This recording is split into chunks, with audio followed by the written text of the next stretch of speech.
From Hollywood, it's time now for Bob Bailey as... Johnny Dollar. Frank Porter at Allied Casualty. How's it going, kid? I don't know. You ever find Joe Penny? The Harbor Patrol found him floating around the harbor. He'd been shot and his feet were burnt. What? Gee whiz, torture. Well, what can I do to help? Find a girl who was once married to him? Joe Penny had a wife? Yeah, she wears a mink stole these days and carries a gun. She's tied up with it somewhere. Her name's Iris Carter. Iris Carter. You've met her? Just long enough to get slugged with her gun. Well, wait a minute. I'd like to get it all straight. Can I come over? I'll be here.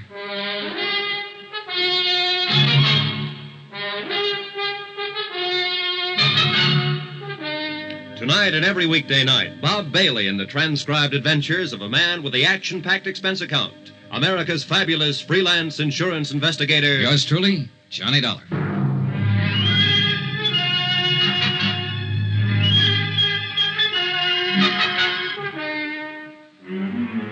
Expense account submitted by Special Investigator Johnny Dollar to the Allied Casualty and Insurance Company Limited, Markham Building, Hartford, Connecticut.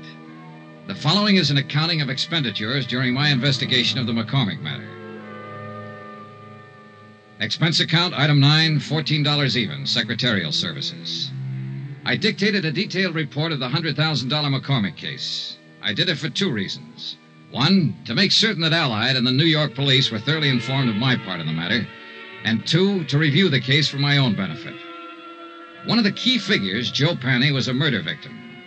Attached is a copy of that report. I tried to cover as closely as possible my conversation with Mike Cairn at Sing Sing when he tipped me off that Joe Penny had something to do with the McCormack burglary of 5 years ago. Also, one conversation with Joe Penny, his subsequent disappearance, and murder.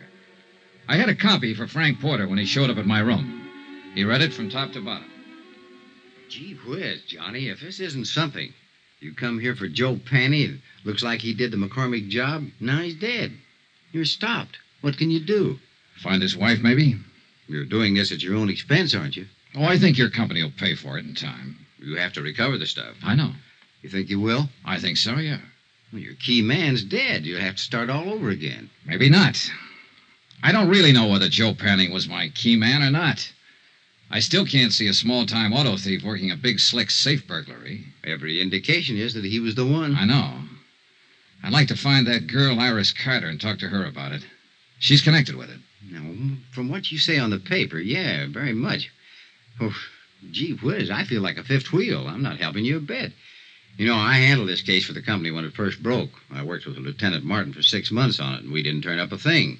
You're on it 3 or 4 days, and you have all kinds of action. Well, I must have stepped in at the right time. Yeah. Johnny, Mm-hmm. Somebody gunned Joe Penny down. Now, I know you like to work alone and do things your own way, but be careful if you stay on this. I get worried when somebody starts shooting. Oh, sure. I didn't get that, though. Why? If I keep on this, I wouldn't let it go now if my life depended on it. I'm going to find that woman, and I'm going to find the stuff. Sure. Well, gee whiz. Don't let anything happen to you. I won't. I talked some more with Frank Porter about the case. He repeated his offer in the name of Allied Casualty to help if he could. I told him I'd take it up on it if anything came up at all. He left. I was at Central Police Station 10 minutes later. And 5 minutes after that, Lieutenant Dools Martin was calling for the medical examiner's report on Joe Penny's death. A uniformed man brought it in. Martin shoved it across the desk at me. The ME says Joe Penny's been dead about 48 hours or longer. 225 slugs right through the chest, penetrated both lungs, one through the neck. It's very neat shooting at that range. What range? Oh, at least 20 feet, maybe longer. Not many people shoot 25s that well. It's a little gun. A woman's gun. Yeah, that's what I'm thinking. Now, let's talk about that woman you saw around there that night. Now, you say it was Penny's ex. Yeah, Iris Carter. I don't know whether her gun was a 25 or 32. Well, think about it. I have. Now, look, don't get sore with me. It's just that she looks like better than ever for opening this case up. I put her on all points. Sorry I got riled. That's all right. Now, the ME thinks that Penny was killed before he was dumped in the water, possibly ambushed by someone he didn't know or didn't trust. If he's right about the range, that'd fit in. Someone who knew him would do it close up. Yeah. Hey, wait. You said his feet were burnt. Yeah, I got the pictures here to prove it. Yeah, take a look. These are the glossies. Uh-huh. Now, these are the burns here, Dollar. Right here. Here and here. Yeah. Then he wasn't ambushed exactly. Look, I don't know what he was. But this is the crazy part. He was already dead when this happened. No rope marks on his legs or wrists. You don't sit still for burning, no matter how tough you are. It's fascinating, huh? Someone shot him down, then tried to make it look like he was tortured for information first. Cover up. He's supposed to look like he knew something or had something. And maybe he didn't know or have anything at all. Oh, how do you feel? Lousy. If the burning was cover-up, then maybe the big search of his room was cover-up, too, to throw us off. To throw you off. Not me. I wasn't in on it then. Yeah. Well, one thing that's genuine. What's that? The corpse.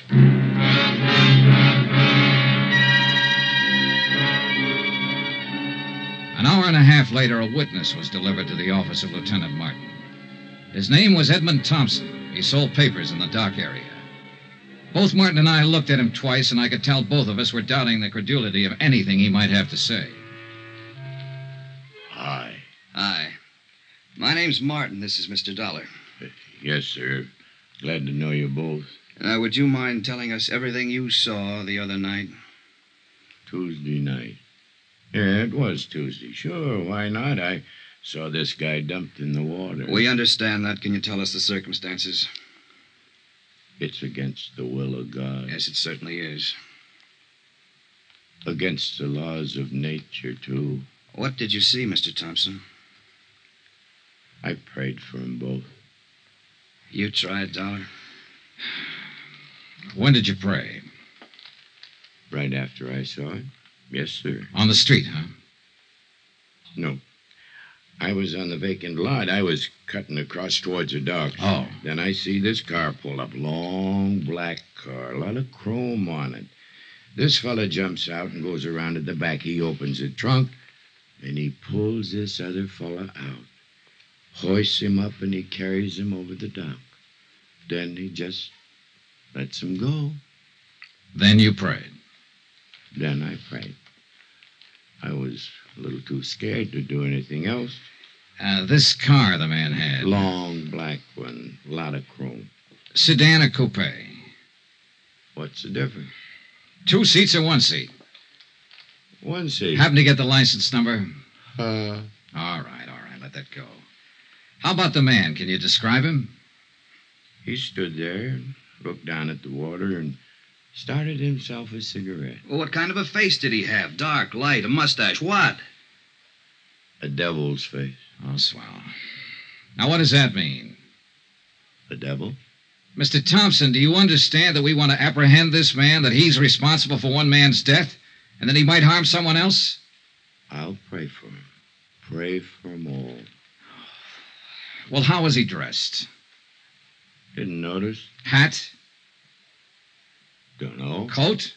Don't know. But he had a long black coupe. Do you know the make? Nope. Would you know him if you saw him again? Nope. Look, when you saw him dump a body into the water, why didn't you notify the police? Why should I? It's police business. Let them take care of their business. I'll take care of mine. Any of you fellas got a cigarette on you? I left Lieutenant Martin brooding over his witness and went out for a bite of dinner. When I called him later, he hadn't learned anything more, so I decided to call it a night and went back to my hotel. I found a note waiting for me from Jack Lang, the band leader friend of Iris Carter. Said he got a tip. She'd worked at one time at the Elmar Theater in the Bronx. If I learned anything, please let him know. He was still in love with her. Elmar Theater. I decided my night was far from over.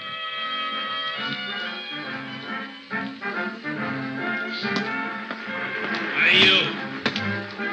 Buy a ticket out front if you want to look at the girl. I only want to see one. Her name's Iris Carter. Does she work here? I just told you, go buy a ticket out front. Just tell me this. Does Iris Carter work here? Is the name familiar to you?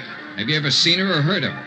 You give me any more trouble, I'll clutch. I told you go out front. Can't you answer a simple question? I'm looking for Iris Carter. Iris Carter. You don't have to yell at Mister. He never heard of it. What?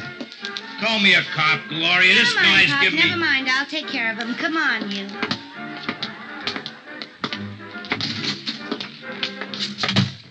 Iris Carter, is that what you said? Yeah. I gotta change. I gotta get back on in 5 minutes. Then I'll talk to you later. You haven't got much to say. Stick around. I'll change back to the screen. Okay. I'm Gloria Ward. Who are you? Johnny Dollar. What do you want with Iris Carter? I want to see her and tell her something. Tell me. Well, for one thing, her ex-husband's dead. What? Oh, better watch that screen. Oh. Say that again. Joe Panny, her ex-husband's dead. No kidding. That no good bum is really dead. Yeah. Where can I find her? She don't work here no more. Hasn't worked here in 4 or 5 years. She quit. Well, where is she? You took over from the old man out there when you heard me mention her name. You've satisfied yourself that I'm really looking for her, so suppose Don't slip with me, mister. I'm not satisfied about anything. Where is she? She got herself married to a nice guy. Good for her. Is she in town? You sure you just want to see her and tell her Joe's dead? That's about it. I thought maybe she might be able to help me and the police find out who killed him. He was killed? 2 days ago. They found his body today. How do you know about that? Are you a cop? I'm an insurance investigator. And you have to see her? You want it put in writing? Don't get in a huff. What I'm getting at is this. Quick change, huh? Now listen. Iris is good. You know what I mean? And she's married to a nice guy now. Will any of this make her trouble? Not if she hasn't done anything wrong. Well, I can tell you she hasn't. If it does make trouble, it'd be a shame. She's set up nice, and I like to see a girl set well, don't you? Certainly. I haven't seen her almost since she left here, but... Well, you look like a right kind of guy. I believe you. Thanks, Gloria. She lives out in Long Island now. Her name's McCormack. Iris McCormack. By the time I said goodbye to Gloria and walked out the stage door and got out into the alley, I thought I had most of it.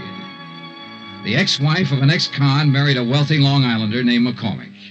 When the honeymoon was over, the safe was robbed. Walking out that alley, I was wondering whether to phone the police or Allied Casualty first.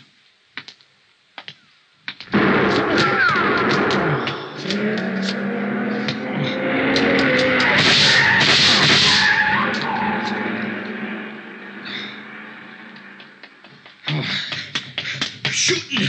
You've been hit. Oh, it isn't bad. Did you see him? I didn't see nobody. The car. See the car, the one that just gunned out. Oh, the car we had, a long black coupe, a lot of chrome. A fella didn't have his lights on. Hey, that's against the law. Hey, you need help, mister. No, I'm all right.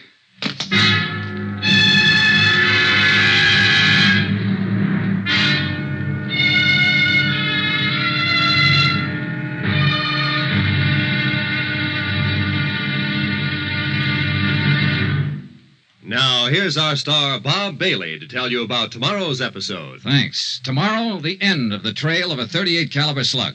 Join us, won't you? Yours truly, Johnny Dollar.